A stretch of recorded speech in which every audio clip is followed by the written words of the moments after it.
well, not most of us, all of us are at the Mike Ferry Company. We've all been coached through MFO for north of 15 to 20 years plus.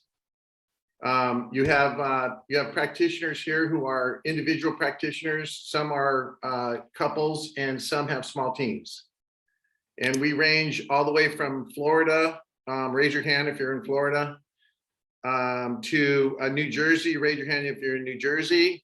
Riverside, California, if you're in Riverside, California. San Clemente and Hermosa Beach, California. That would be Jeremy there. And then we have Juan, the young debonair guy with the glasses, who's over in the San Fernando Valley area. And then we have the big, what we call the Las Wager guy. He kind of looks like Tom Cruise, but with the brown skin. That's Oscar, and he's in Las Vegas. Anyway. Hey, and I'll end it here. You guys, I am so excited that Brendan's given us his time. I have heard Brendan. He's working with a very good friend of mine. And I know a lot about Brendan. I'm a super big fan. I follow a lot of his stuff, and you'll find it really great. So Brendan, I'll leave it up to you, my friend. Yeah, no, and I'm excited to be here. Hopefully I can bring as much value as possible. I've been in the real estate industry for 20 years, everything from an assistant to a buyer's agent to a listing agent. I was a Mike Ferry agent for probably 7 years. For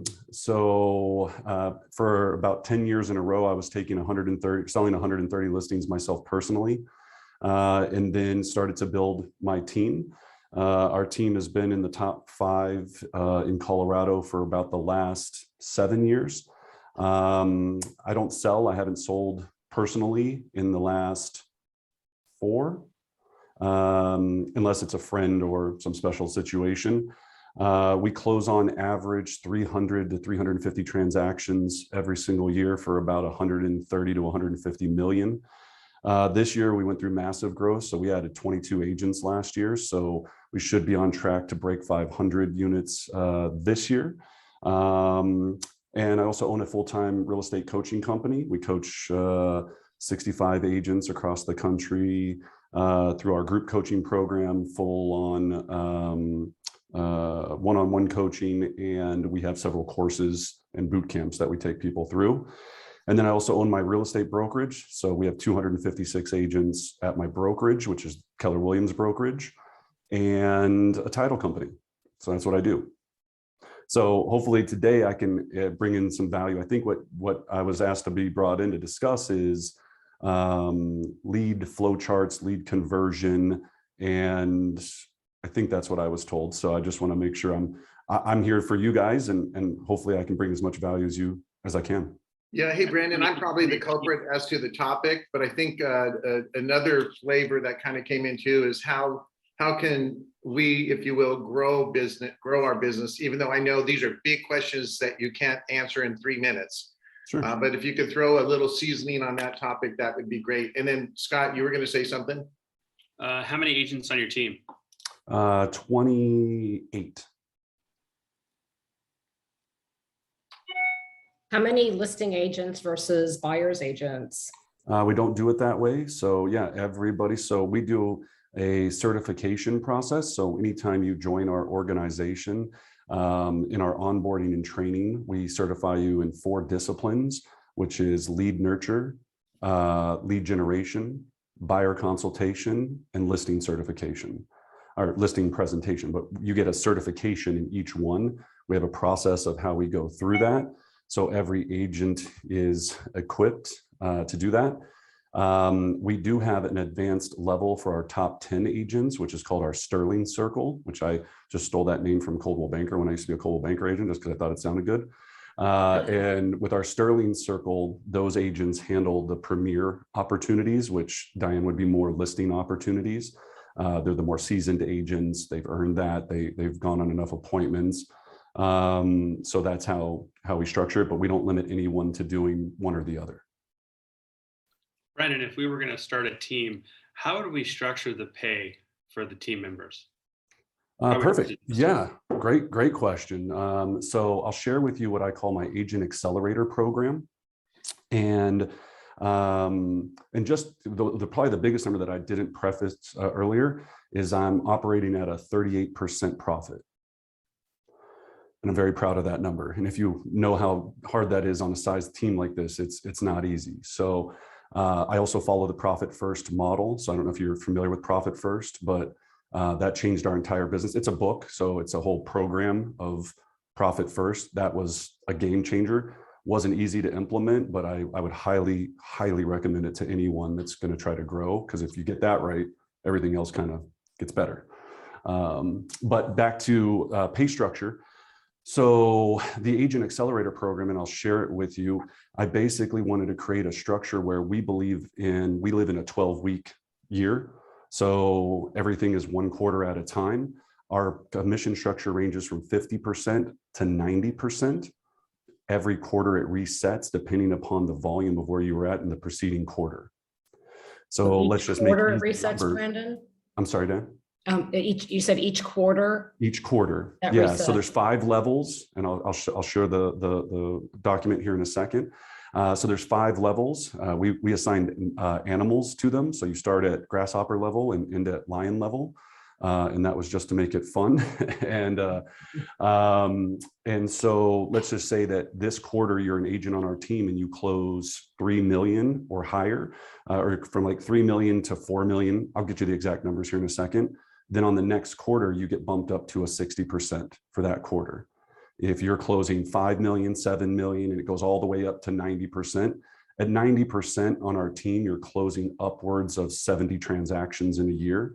And for us, that was great because we're using that person to be the mascot to recruit, right? And we're still getting 10% on, again, probably 500,000 in GCI at that point. I'll show you all the exact numbers. That my director of operations handles all that fun stuff. But so that solved a lot of challenge for us because, a lot of you are going to have the same challenge where, do I charge a different split for center of influence versus regular deals? Do I different split for this?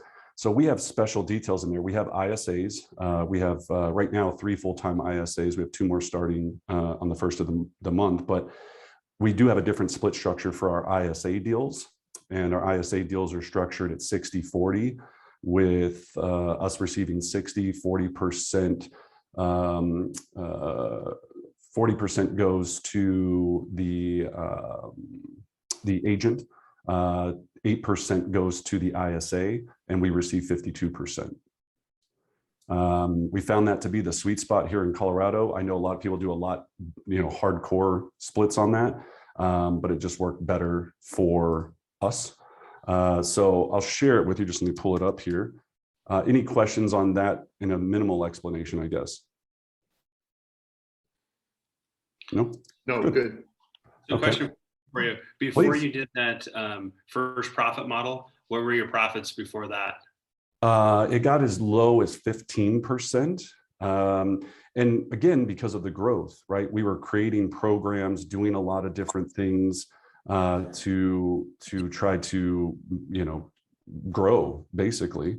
So when we were doing that, it was just sucking up cash.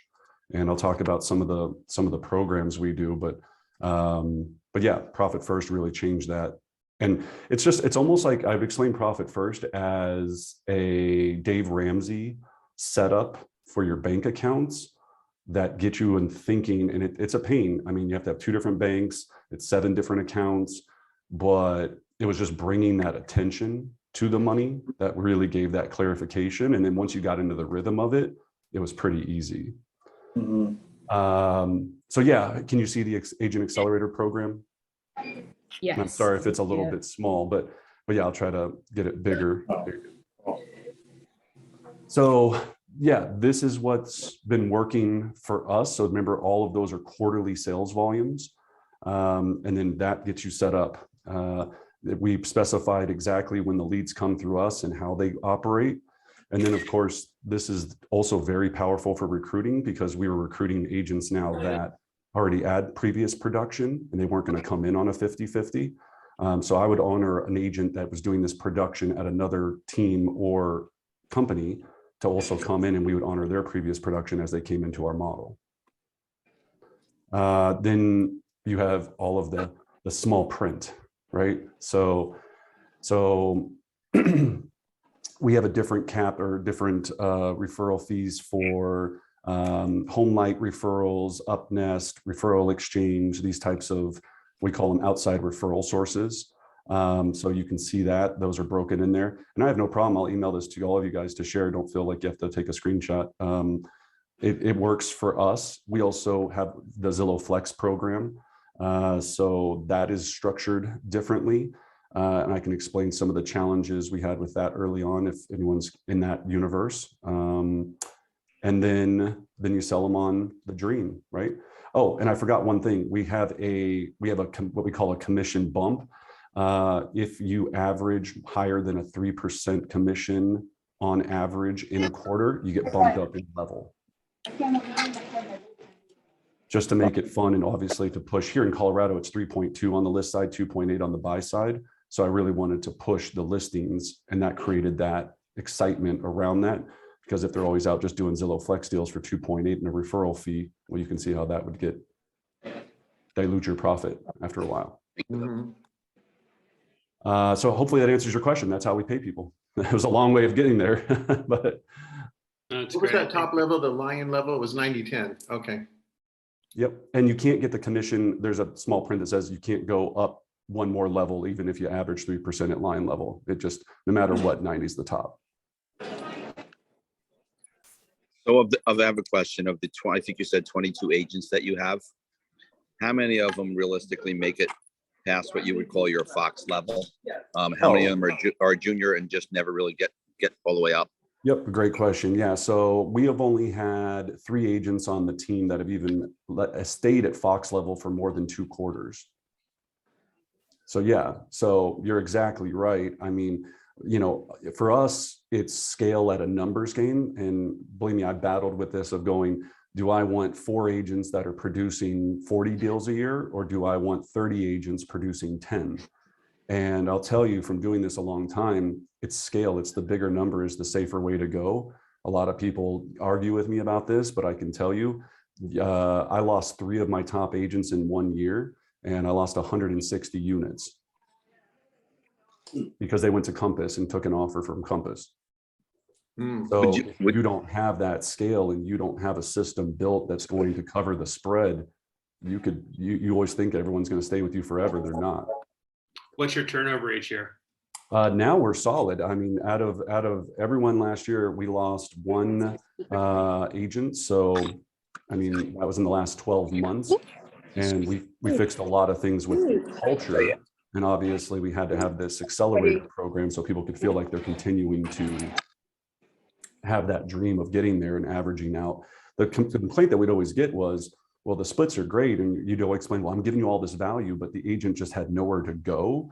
And then we also had to get away. We used to do a different split for center of influence. So it'd be like 50-50 for if it's from us and 70-30 if it's from your sphere after you closed 5 million. That was our program for quite a bit of time. And then you get into all these arguments about what a COI is, right? And it's like, well, I provided the expired lead to you. Is that a center of influence because it took you 2 years to list that expired? Then you get into all these conversations where somebody feels like they're getting screwed. Mm. Yeah. Would you think that since you have the Flex program and all the changes going on at Zillow, is it easier for you to attract agents than us who don't have the Flex program and can't get on it at the moment? It's harder to have the leads to supply that amount of people. Well said. Yeah. So the question is yes, when I talk to anyone, what our promise is that we provide you 20 opportunities, 1 opportunity per day for every agent per month, right? So 20 working business days. Sorry, I said that really weird, right? But basically my guarantee to you is I'm going to give you 20 opportunities when you join our organization. Now that opportunity could be a Facebook lead, a realtor.com. We only had Zillow Flex since October of last year. So we haven't had it a long time. And it was a big learning curve to understand that program. But yeah, it's just our biggest lead sources for the longest time were realtor.com. I didn't do too much with paid Zillow. I did a lot more with paid pay-per-click and Google local service ads.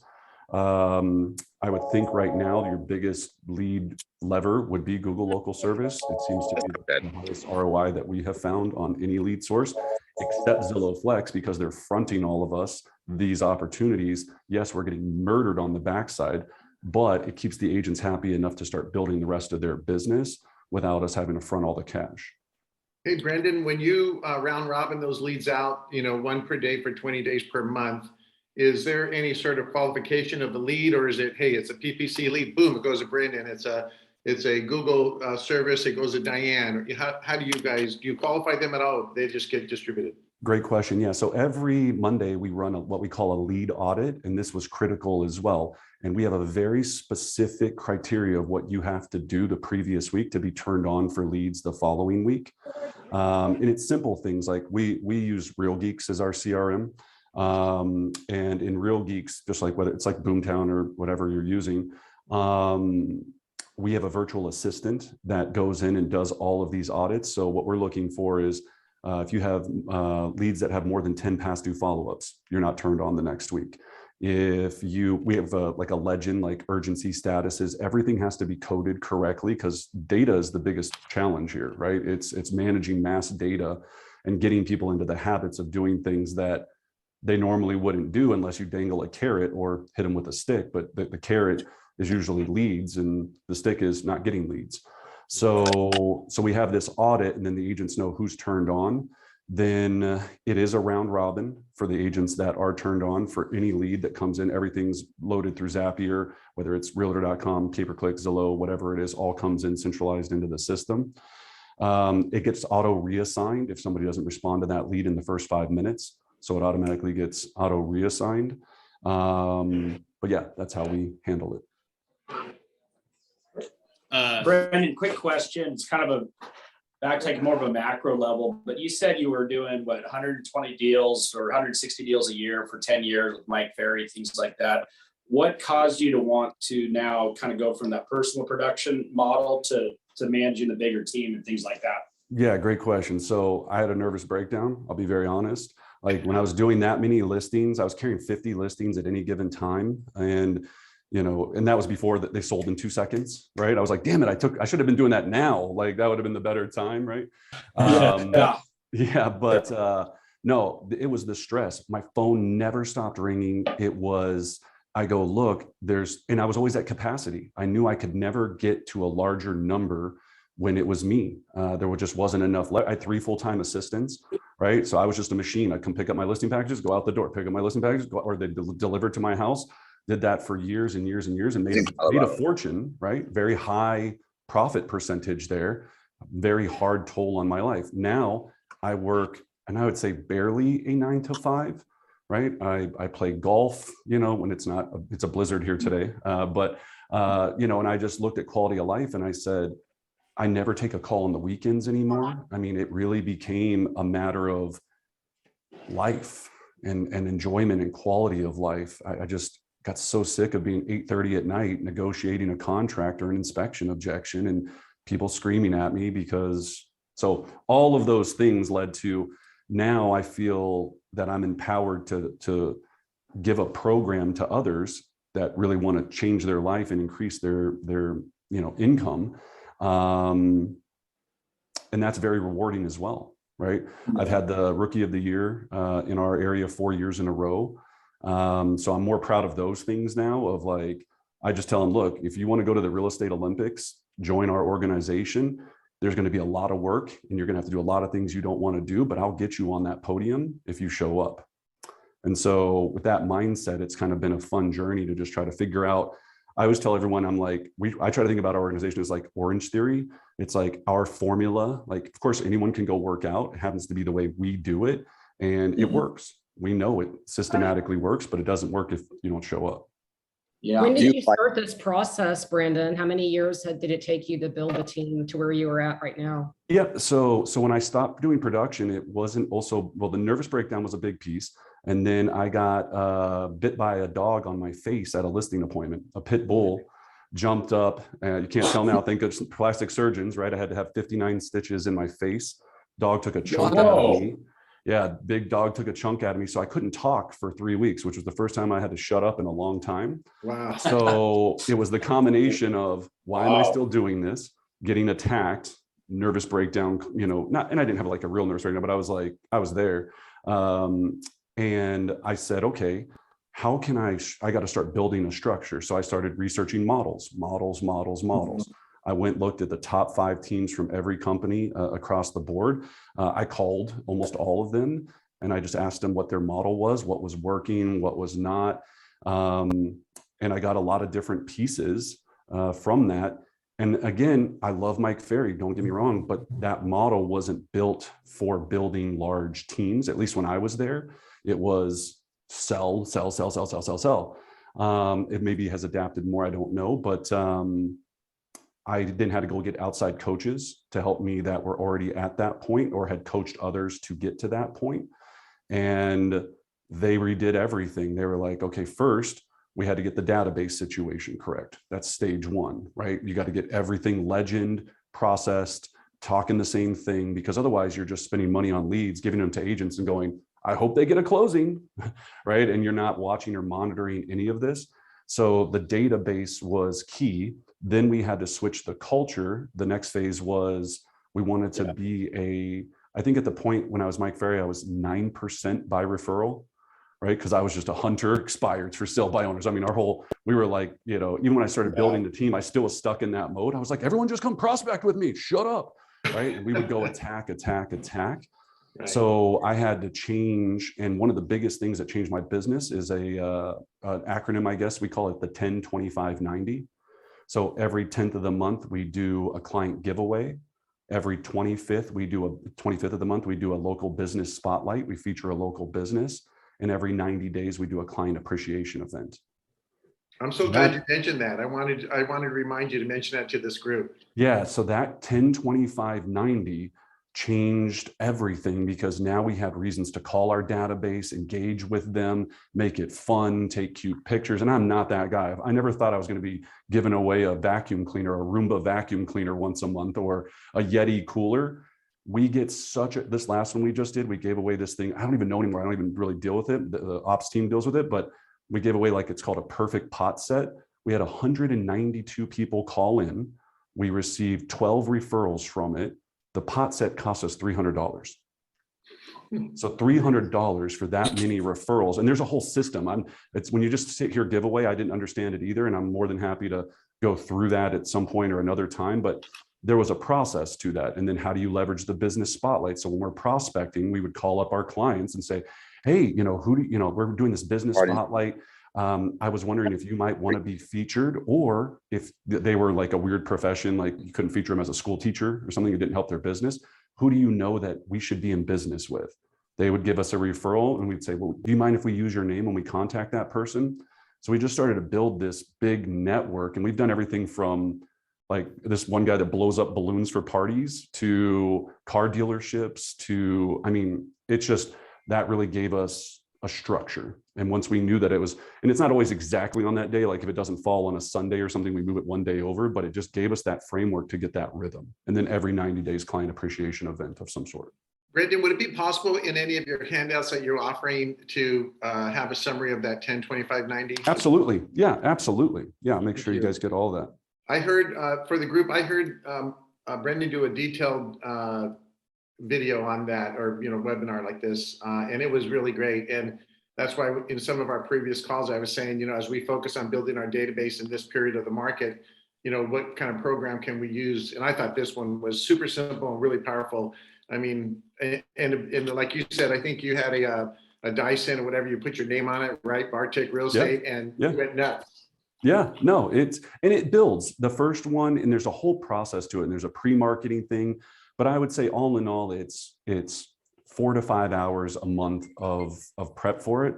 And regardless of just the referrals we get from the actual activity, it's just a way to engage the database without calling and being like, I want to sell some houses. You know anybody? Right? We just needed more contact points to not sound like dirt bags. Right. How many contacts do you have per client in your database now? We have 36,000. Wow. No, I'm sorry. How many contacts does each one of those person get a year from you? 4. So yeah, so every 90 days. So that comes back to our minimum standards. So the next major thing that we changed in our organization is I got everybody to buy into this system called METs and haven't METs. And it was very simple. You need a certain amount of METs. So we have we call it our 2 buckets, 5 commitment system. I'll share that as well with you, but I don't have it sitting here right now. But Thank you. So we believe in a world, and we've done the math, and even other people I coach, is we know that you need to have 500 people in your MET database. And we define a MET as somebody that would buy or sell real estate with you, that would refer business to you, that if I called them and asked them just randomly, who's your preferred real estate agent of choice, they would say your name immediately. You have 500 of those, you net $1 million with an average sales price of 500,000. If it's half of that, it's more. If your average sales price is double that, it's less, right? But it's on an average sales price. So the third caveat of that MET, though, is they have to be on our proprietary, which it's not proprietary, but that's what we tell people, 33 touch a year system. So that MET receives 4 phone calls a year, 12 direct mailers, 12 digital market reports. We use Altos Research to send our digital market reports. And then the big one, 5 personal touches. So in our database, we run these audits and we celebrate the tracking of these for each agent as we're developing this, and we provide the monthly mailer.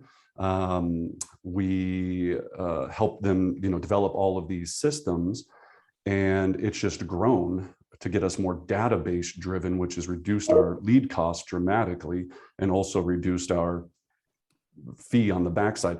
I would say our Zillow Flex program is more for our brand new agents.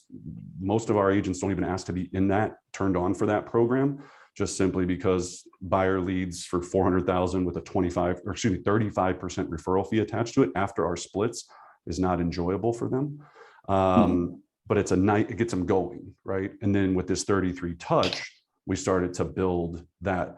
And the 5 personal touches was the hardest. We did contests around getting one, first of all, birthdays. Sounds simple. Everyone goes, oh yeah, I got everybody's birthday. No, you don't, right? You don't have everybody's birthday.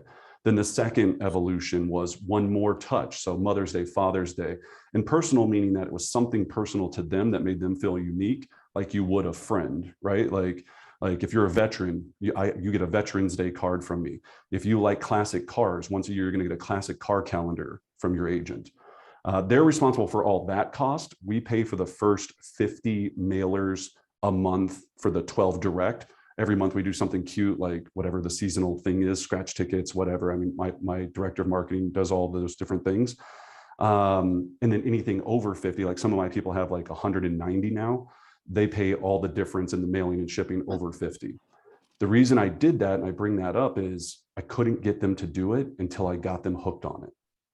If I would have never started the first 50 and their database was calling them back and being like, oh my gosh, thank you. And like, oh, that was so nice. And I would sit there and beat into their heads. Look, mail something to your people, mail something to your people. Just would not do it. So that little taste, and it wasn't that expensive for me. I mean, even if we were averaging $1 a piece, it was $50 per agent. It was the best money spent we could possibly do. But we were really stuck trying to get people to get into it. Hey, Brandon, quick question. Hey, because you referenced the operations person, which I'm looking up the team, like, so you basically, that person does everything from, recruiting, keeping the agents, managing the deals, brokering, all that stuff. So that's basically a 1, 2, or 3 person job to manage the 35 to 40 people, right? Correct. Exactly right. Yeah. So we look at the model. A book that'll really help you, that really helped me, is Traction. Yeah. Right. Okay. That EOS Traction Model, you're just looking at it. And so EOS stands for Entrepreneurial Operations System. It's just a framework, again, for creating and leading a team. But, and then at Keller Williams, they have what's called ESO, Expansion Systems Operations. And so you basically started to frame your departments into 3 departments, right? You have to have lead generation, of course, obviously, operations, and then finance, right? And if you look at those kind of 3, sales, operations and finance, got to make sure we structure all the money. yeah, we started to try to build that out. I just had my first, so I hired our full-time recruiter now, who's responsible for grossing 10 agents a month, right? So we call it in Keller, it's a lot of Keller stuff, gross 10, net 5, it's all how we structure and scale. Yeah. That helped me being an owner for the last 6 years of a brokerage. It's a different model, but it's very similar, except we don't have a cap, right? The hard part about Keller, it's very challenging. You have to have a ton of people because it's a cap model, right? With the team, there is no cap. If we get our set provided services, my commitment to every agent, and I learned this from, I don't know if you're familiar with Ben Kinney, but Ben Kinney, if you're not following him, go on his YouTube. It's a master class on how to grow a team. He does this model where he just takes a pie chart and he takes a simple, circle pie chart, cuts it into half and then puts an X on it. So it's 6 pieces. And he says, when someone joins our organization, I'm going to do these 3 things on the left-hand side. And those 3 things are provide you leads and opportunities, provide you exceptional transaction management, and provide you coaching, training, and mentoring. So he fills that into each box. He goes, on the other half of that pie chart, you're going to do this. You're going to prospect a minimum of 2 hours a day. You're going to do 2 open houses a month, and you're going to attend every coaching, training, and cultural event, right? So it's just kind of building that framework. So I really thought about my responsibility is exceptional transaction management. My product that I sell is exceptional transaction management, leads and opportunities, 20 a month for each agent, and then developing with coaching, mentoring, and training. So it just helped me kind of understand how to structure it. Hey, Brett, these are, I'm getting more questions and all that stuff, but kind of curious, and you don't have to share this stuff because it's more personal. We don't work in your area. We're down in San Clemente, California. Sure. But what do you think, because that's a huge job managing 40 people, including your stuff and then the 40 agents. Like, what do you pay that person to, work day to day to manage everybody? Yep. So a couple of things there. So we're in 3 office locations now. We expanded into 3 different locations inside of Keller. Wow. And now I have a team leader at each location. So each one of those agents is responsible for 12 to 15 agents, depending on the mix. One office has more, the other doesn't have as many, and so on and so forth.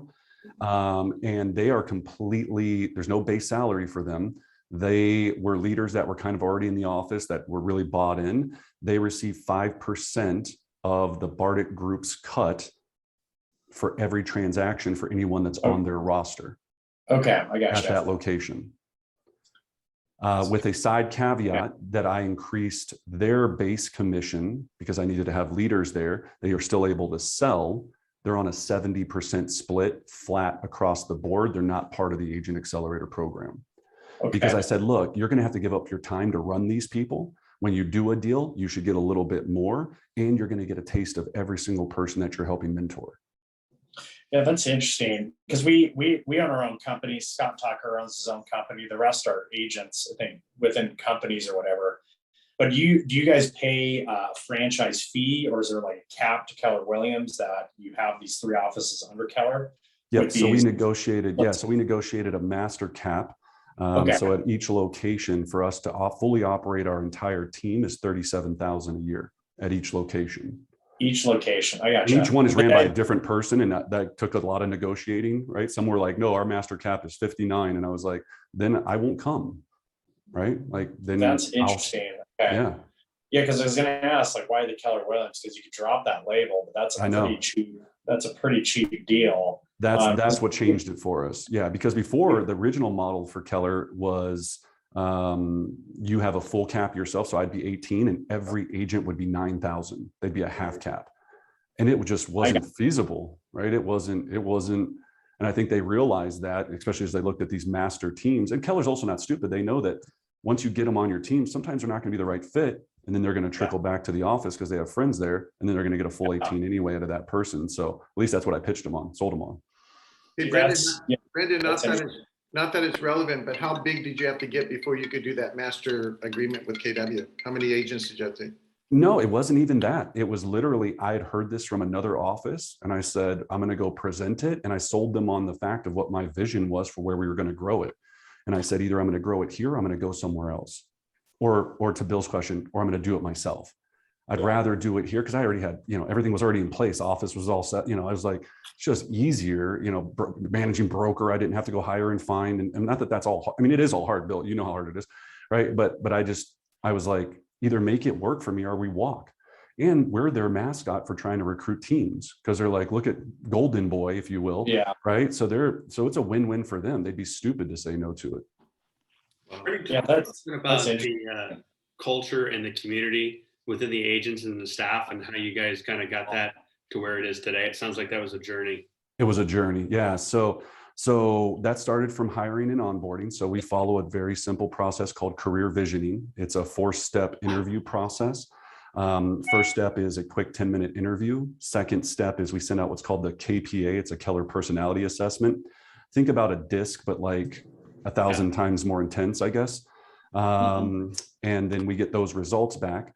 The third step is we do what we call verifying the KPA. So they come in for an interview, we take them through, and what we used to look for was hardcore salespeople.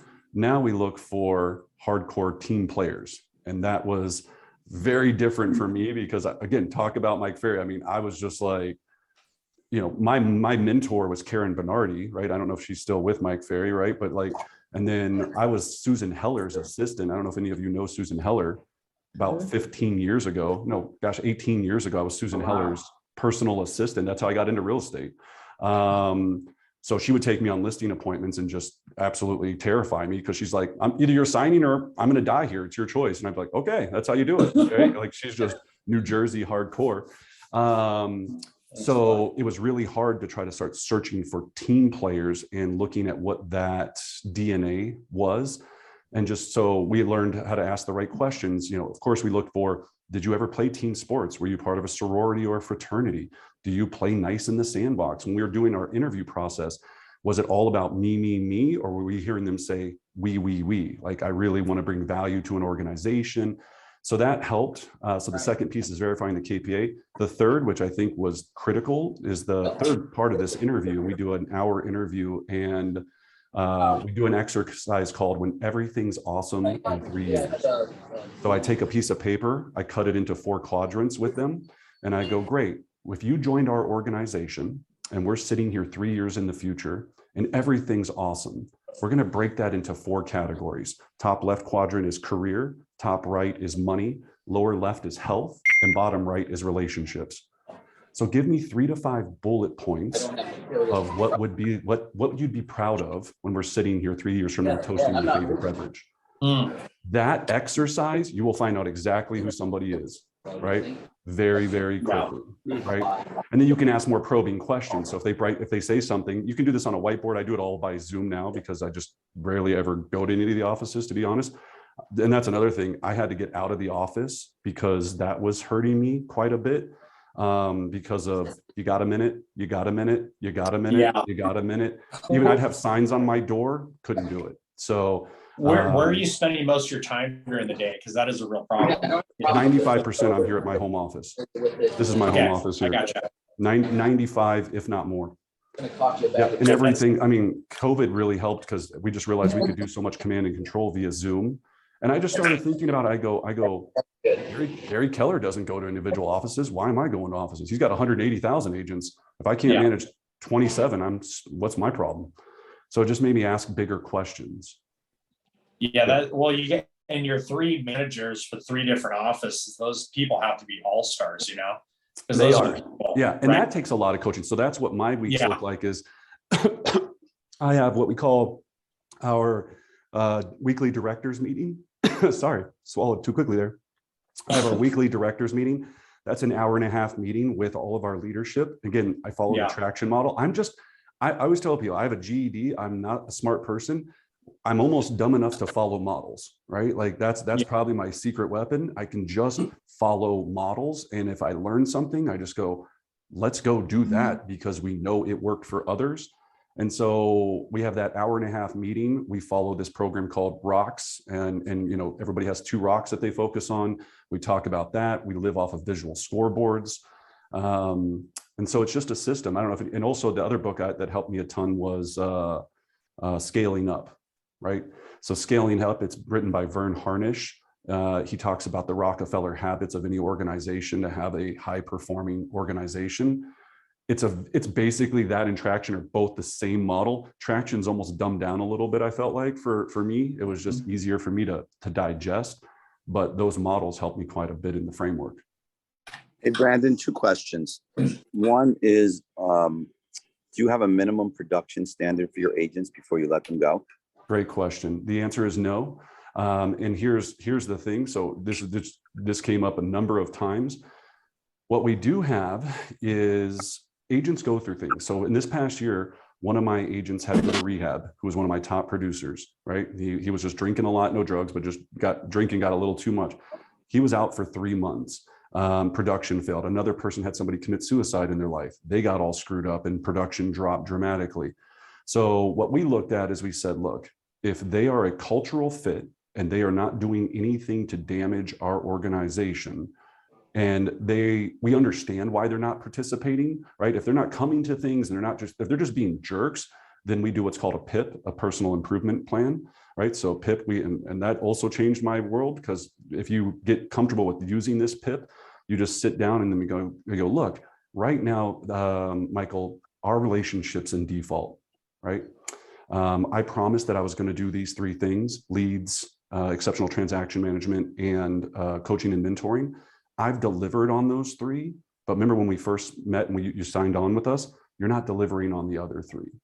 So we have 30 days for you to get back into the system. Or if you're not, at the end of the 30th day, you might just consider that tendering your resignation to our organization. Okay. The second question I have was, you mentioned that you both have your own team, and of course you have a lot of agents because you own the agency, correct? Yes, absolutely. But why would you say a number of those agents are running as independents and not working with you? Individual in the office? Yeah. Yeah. Oh, for many reasons. I think so many agents get into this for brand, right? Like they want it to be their name and they want to feel good about themselves. And that's another thing, right? We had people too that we could tell early on, we're trying to use the team just to kind of figure out how we did it to go do their thing. And we didn't always get it right. And that's, again, one of the hardest parts about this is people. But yeah, with the agents, a lot of people want to build their own brand powered by KW. The Bardic group is, you're part of TBG, right? The Bardic group, and we're just one organism that's going to make you a ton of money. So it's more for people that want to be on the bus and not driving the bus that usually join our organization. The bus drivers, they want to go create their own thing. Hey, Brandon, I got a question for you. I'm still in Mike Ferry coaching, and the team leader here at KW has been nice. apps coaching for quite some time. And he said, we'll give you 30 days free, check it out. And then if you don't like it, you can stop. What do you think would be like the biggest difference going from MFO to MAPS coaching? And why'd you do that? Sure. Yeah. Well, it wasn't even MAPS. I almost went with Corcoran coaching too. I was very close. I was trying to find the coach that could get me where I needed to go. So I had minimum requirements for looking for a coach. They had to have coached at least 5 teams that had already closed more than 500 transactions in a single year. And so I had just a very specific coach, happened to end up being at MAPS because of just connections and, all of that. But I think it's just determining, and I've had probably 10 coaches over the course of my career that serve different pieces at different times. So I think it's just figuring out, what do you need right now to go from this level to that level, make sure you're clear on those requirements. And I don't think it matters what company you go and find it at. It just, do they have that experience and that track record to do it? Great question. Yeah. Wow. So Brandon, when your agents do a deal, however it came in, whether it was Facebook, Realtor.com, Zillow, who cares? Are they responsible for following up with that lead once the deal is completed to keep those people happy with your organization? Or does somebody else in your organization take over the touches with that person until they want to do a transaction again and then give it back to the team? Great question. Yep. So that is the ISA department. Yep. Because if you leave that to an agent, it will never happen. So The ISA works in hand with the agent. So we have a minimum structure of what happens after it closes. So 30 days after that, the ISA or client care specialist, and to the public, they're client care specialist inside their ISAs. The client care specialist reaches out and says, hey, Susie and Joe, how you doing? Just wanted to follow up with you. Jordan was just telling me how much he enjoyed working with you guys. Wanted to let you know that we have our client giveaway coming up, blah, blah, blah, blah, blah, or business spotlight, blah, blah, blah, blah, blah, or 90-day client appreciation event. And just and the other thing that we do too is the promise. I don't know if any of you are using the promise. Yes. So the promise is a technique. Yeah, obviously KW probably knows it. So the promise, when we meet with any clients, we deliver this promise and we go, look, our promise is that we're going to provide you with the most exceptional real estate experience on earth. Now, when we deliver on this process, and I mean the most exceptional real estate experience, at the end of this process, I'm going to ask you to do two things. Number one, provide us a 5-star review on our Google business page. And number two, provide us a referral of someone that's looking to buy or sell a home.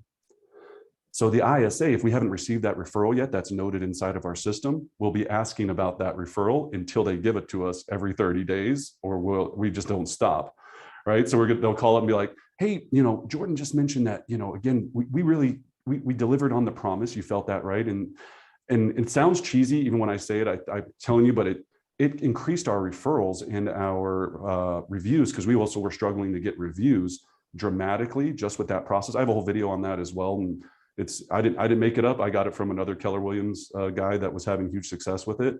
But our ISAs follow up with that. Then if they feel like there's something warm in there that needs to happen, they let the agent know and the agent will take it over. Hey, Brendan, where are you getting your ISAs at? Everywhere. So Indeed is probably our largest resume resource. But so with our recruiter, and speaking of recruiting, we call it our Trojan horse, right? So now our office recruiter, she's calling, again, and she has to gross 10 for the office as well, for the Keller office. Then I have a full-time recruiter for the team. So they're taking broker metrics, calling the agents and saying, hey, this is Emma with Keller Williams, blah, blah, blah. Hey, I was just giving you a quick call. One of our large teams here is looking for a full-time ISA. This is a salaried position plus unlimited bonus structure. It's a great fit for a lot of people. So I just wanted to call and see if you might be interested in the opportunity or know anyone that is. Wow. And that's the Trojan horse, right? Because you're not calling going, join us. It's like, we've got a paid position. So they both use that. They divvy up the broker metrics per month, and they also use easy text and slide broadcast in a kind of 3-part. It's like a bam, bam, bam. And what you'll find is either they'll say, no, I'm not interested. Yes, I am interested. Or I know someone that is, or don't ever call me again, which also, you guys know happens, right? We're okay with any of those. But then we go to a check down if they're like, no, we're not interested. And then we'll go, oh, okay, well, it looks like you, I think from what I was seeing here on Broker Metrics, closed about 3 transactions last year. We also have an opening for a full-time position on that team I was talking about. They're looking for a full-time person there. Their average team member closes 14 deals in their first 12 months, netting over $100,000. So would you maybe want to consider talking about that and setting up a quick 10-minute interview? Wow.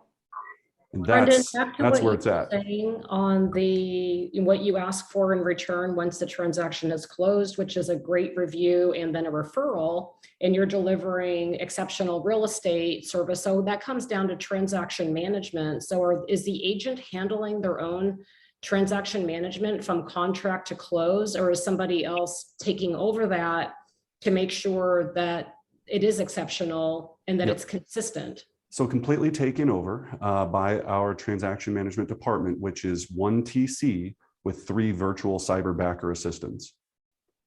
So that was the game changer for us. The staffing cost, again, going back to profit first, before we started to grow in number count of transactions, our TCs couldn't do it. And I couldn't keep paying, especially here in Denver, $65,000 per TC, plus bonus and pay, 401k and all that stuff. So we found a company, again, learning from others down in San Antonio, that was running 800 units with 1 TC and 4 cyberbackers. And so I paid her as a consultant, which was just so silly, $200. I paid her to tell us the whole system, which she was really excited to tell us everything about it. And we got her whole training process. The hardest part about that cyberbacker situation is just the 60 days of training them, right? You just got to do a 60 days. Now they write our offers for our agents. And again, we review them, of course, but everything's templates. There's templates. Annie, our TC, is the only one that interacts with the client. The VAs aren't like calling up from the Philippines and being like, hey, how's it going, right? But they handle everything else behind the scenes, getting the listing to go to market. They coordinate photography. I mean, they can do almost every single thing else, and they're part of our company. Like, they're on all of our Zoom meetings. Her name is Joji Lynn. We got TT Lynn. They all end in Lynn for some reason. I'm not sure why. But sorry, bad joke, but just messing around today. But you get 40 hours a month, or excuse me, 160 hours a month for $1,000.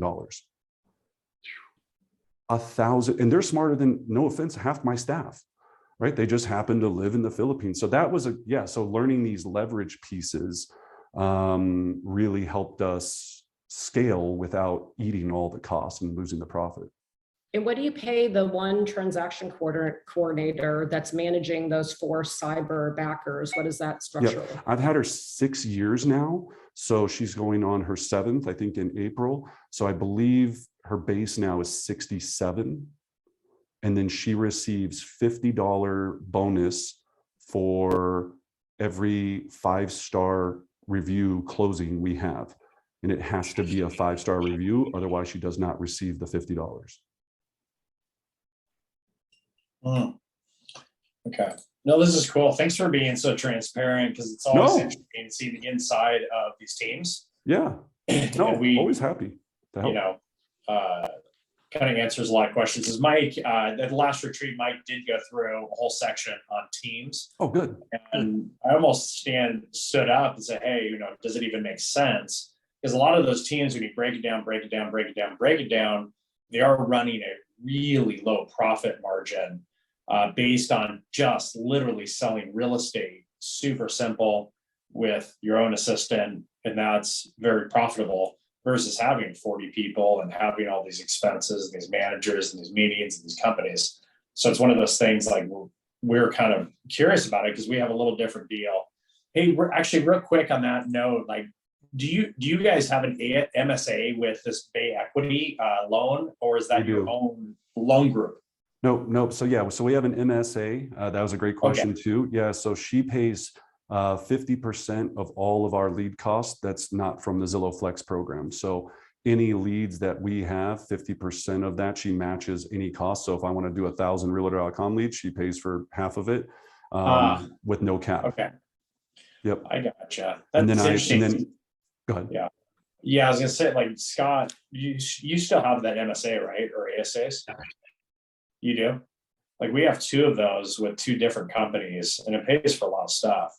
But we don't, it's not like part of a company or anything. No. Yeah. So that would be the next experience. So the first thing was also to get title set up. So now I own, 55% of a title company. So yeah, that was, so yeah, if you're looking at the team, it's just like in a brokerage, it's the accessory, the auxiliary programs that a lot of this profit comes through. And then of course, then you have coaching that's involved in that. There's so many different aspects. But it just depends on what you enjoy, right? I really wanted to get to a 9 to 5 because I had just been running so hard for so long. And now so that was a big piece of it, was just how could I do that, replace my income? I coached agents across the country, and I always tell them the hardest part about doing this is it's a seesaw, right? It's like, well, for example, I think Lenny, knows Christy Morrison, right? It's like you're netting $1 million a year, right? Selling real estate. And it's like, well, how do I get to the other side of that and replace that income and make that transition? It's super difficult. There's no right answer. I always tell people though, I go, you have to stop one business and create another. And until you're willing to do that, because you're so addicted to going on listing appointments and buyer consultations, you're just in it. I go, you have to go, look, you got to land the plane, right? The plane's been in the air. You can't fix the plane while it's flying in the air. You can't change the plane. It's not like you can even, so we got to land the plane, get off the plane, get a whole new plane, and then take back off. What kind of